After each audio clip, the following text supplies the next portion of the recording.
Please try to get about my point. Student ध्यान दीजिएगा, ये air force group X and Y का है। Please try to get, I am trying to teach you student कि this is the question of your air force. Listen, hello, group X and Y है, इसका exam date है 6/5/2018, याद रखिएगा sir. और उसी लेवल पर क्वेश्चन है जिस लेवल पर मैं आपको पढ़ाया हूँ। ये लेवल इसका नहीं है कि इट्स सर, आई होप कि आप सभी बनाए होंगे। तो एक चीज़ याद रखिएगा, मैं इसको सर मैच कर रहा हूँ। स्टूडेंट ध्यान दीजिएगा, पहला होता है सर कि synonym of the word. This is the first questions demanding from synonyms. I mean this question has been taken from the word power. ये जो है ना वर्ड पावर से लिया गया है सर। और स्टूडेंट याद रखिएगा, वर्ड पावर में बहुत सारे कैटेगरी है, सीनो है, एंटो है, परो है, होमो है, होमोफोन्स है। But specially you will be asked या you are being asked about this synonym. Synonym का मतलब होता है सर कि सिमिलर वर्ड मीनिंग आपको टाइप करना है।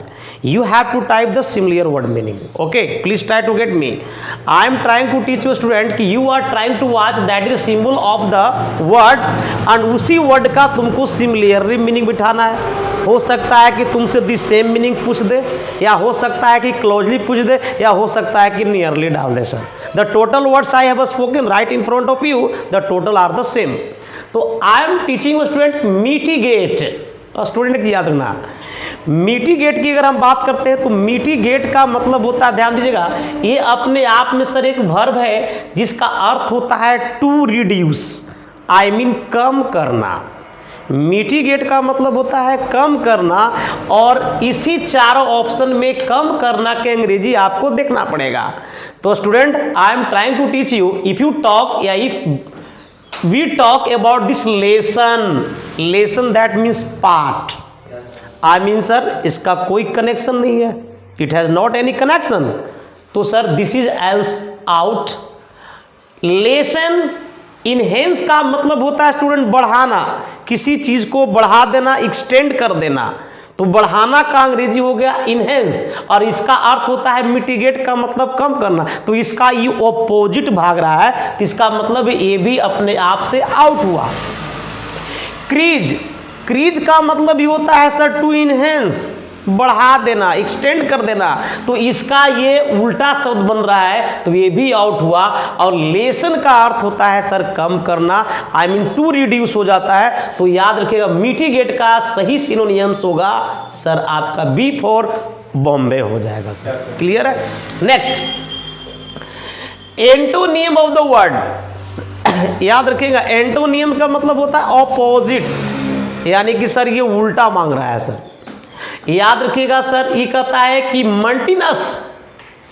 अगर हम मल्टीनस की बात करते हैं तो इसका अर्थ होता है विद्रोह, बागी। यानी बागी किसको कहोगे? जो भरोसा लायक है, नहीं ना, जो विश्वास करने लायक है, नहीं। तो ये सर बागी जो है ना, मल्टीनस का मतलब होता है बागी, और बागी का उल्टा होता है सर, याद रखना, फेथफुल होगा। चूंकि this is not demanding from you that is a similar meaning, is demanding from you that is a opposite word meaning. तो दैट्स वाई सर मल्टीनस का मतलब होता है बागी, विद्रोह। It means that it has opposite word this word what? Faithful. तो इसका answer हो जाएगा सी, यानी दूसरा का क्या आंसर हो जाएगा सर? सी हो जाएगा सर। एक्सक्यूज मी, ध्यान, दिक्कत नहीं है, पानी पीने में क्या दिक्कत है जी, है ना?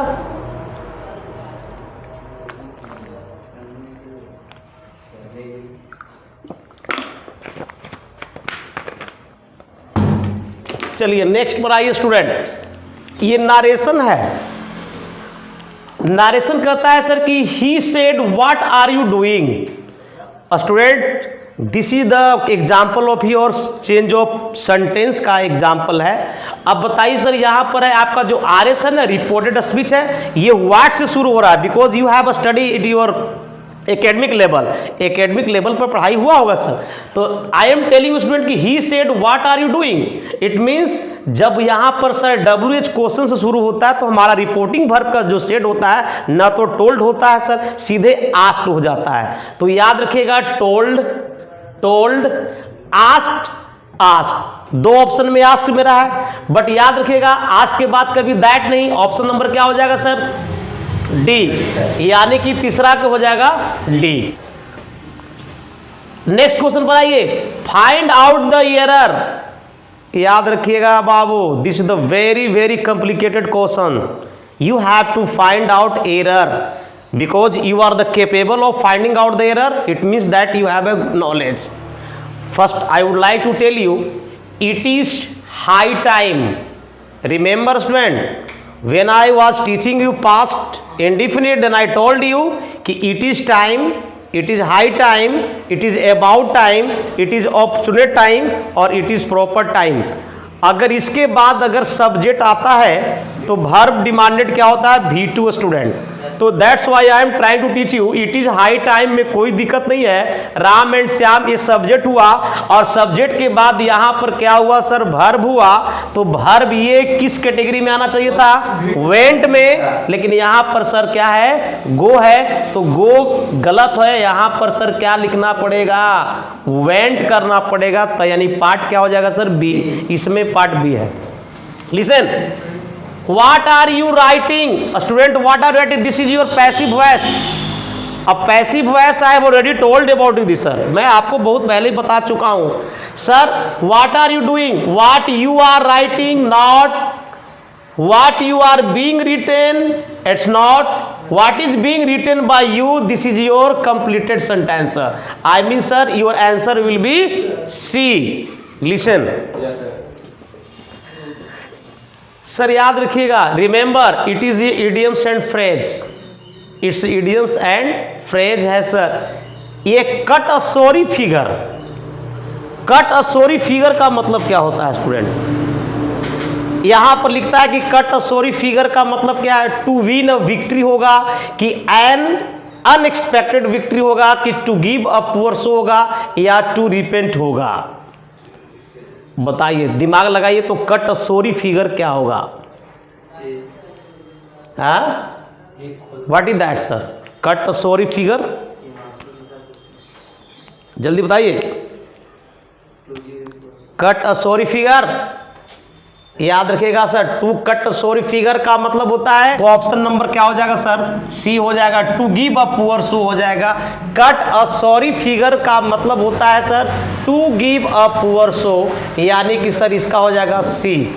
टू विन अ विक्ट्री नहीं होगा, अनएक्सपेक्टेड विक्ट्री नहीं होगा, टू रिपेंट नहीं होता है। Cut a sorry figure that means to give a poor show हो जाएगा। Excuse me, adjective of crease, तो क्रीज क्रेज नहीं होगा, क्रैप नहीं होगा सर। क्रीज ये तो सीज्ड हो गया ना, क्या हो जाएगा? क्रीज्ड हो जाएगा। 7 का हो जाएगा sir B. Listen sir, I had already told about the use of article sir, and this question depend on your article. So the Himalayas are two. Excuse me, what is this?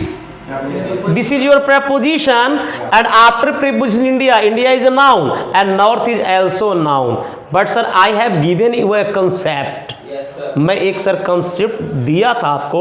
I had already given you the concept कि बाबू अगर of के पहले वाला अगर कोई noun होता है तो मोस्ट ऑफ हम लोग जो है आर्टिकल दी का इस्तेमाल करते हैं। तो यहाँ हिसाब से सर अकॉर्डिंग टू क्या होगा? ए नहीं होगा, एन नहीं होगा, 0 8 क्या हो जाएगा? डी हो जाएगा, यानी 8 के हो जाएगा sir C. Listen to me carefully sir, एक याद रखिएगा, Rekha is known for her talents. सबसे पहले ये बताइए सर कि टैलेंट्स क्या है? नाउन। नाउन के पहले क्या चाहिए स्टूडेंट? एडजेक्टिव इसमें कौन है? याद रखिएगा, हिस्ट्री नहीं है ना, ह्यूमिलिटी ना है सर। हिस्टोरिकल और हिस्टोरिक दोनों है sir. Please got my point, historical और हिस्टोरिक। तो याद रखिए, किसी को भी हिस्टोरिक बोलते हैं कि हिस्टोरिक है, बहुत अच्छा करने वाले को बोलते हैं हिस्टोरिक। तो सर ऑप्शन नंबर क्या हो जाएगा सर? बी हो जाएगा। हिस्टोरिकल नहीं होगा, हिस्टोरिक हो जाएगा सर। ठीक है, चलिए ध्यान दीजिए, ध्यान सुनोगे जी। Doctors are supposed, Sir, why you are discussing? Excuse me. Why you are discussing? Doctors are supposed to be considerate and a student. Doctors are supposed to be considerate. यहाँ that is your an adjective. और student, I am trying to teach you student कि this is your adjective and I had already told about the function of and कि and try to add the equal rank. So that's why I said this is your adjective. So after this word, what is demanding? Adjective also. Sir, hold, it's noun. Hailing, it's noun. Human, it's noun. Humane, I mean sir 10 का हो जाएगा C.